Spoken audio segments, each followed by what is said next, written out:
പള്ളിയിലെ ഒരു ഇന്റർസെഷൻ നടക്കുന്ന ഒരു മുറിയുണ്ട്. അവിടെ എന്നെ അവിടെ കൊണ്ടുവന്നിട്ട് എൻ്റെ അടുത്ത് പറഞ്ഞു, you go inside, there is A brother sitting there, he will pray for you, you will get your job. അങ്ങനെ കൃത്യമായിട്ട് എനിക്ക് ഉത്തരം തന്നു. അപ്പം ഞാൻ അകത്ത് കയറി ബ്രദർ ചോദിച്ചു എന്താ വന്നത്. ഞാൻ പറഞ്ഞു എന്നെ ഒരു ലേഡി കൊണ്ടുവന്നതാണ്. അവർ പറഞ്ഞു നിങ്ങൾ പ്രാർത്ഥിച്ചു കഴിഞ്ഞാൽ എൻ്റെ ജോലി കിട്ടും. ഇരിക്കാൻ പറഞ്ഞു. പുള്ളി എൻ്റെ തലയിൽ കൈവച്ച് പ്രാർത്ഥിച്ചു. തിരിച്ചിറങ്ങിയപ്പോഴേക്ക് ആ ലേഡിയെ കാണാനില്ല. ആ ലേഡി ഇതിനു മുമ്പ് ചേട്ടൻ കണ്ടിട്ടേ ഇല്ല. അങ്ങനെ ഞാൻ അവിടെ നോക്കിയപ്പോൾ അവിടെ അങ്ങനെ ഒരു ലേഡി ആരുമില്ല. അത് വർഷങ്ങൾക്ക് ശേഷം അത് ഒരു ബ്രദറിലൂടെ ഒരു മെസ്സേജ് കിട്ടുകയാണ്. ഞാൻ ഈ സാക്ഷ്യം പറഞ്ഞപ്പോൾ ബ്രദറിലൂടെ ഒരു മെസ്സേജ് കിട്ടുകയാണ്.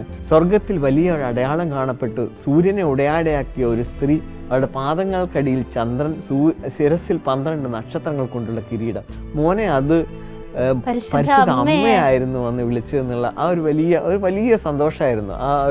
അതിനുശേഷം ദിവസങ്ങൾക്ക് ഒരു 3-4 ദിവസങ്ങൾക്കുള്ളിൽ എനിക്ക് ഖത്തറിൽ നിന്ന് ഓഫർ ലെറ്റർ വരികയാണ്.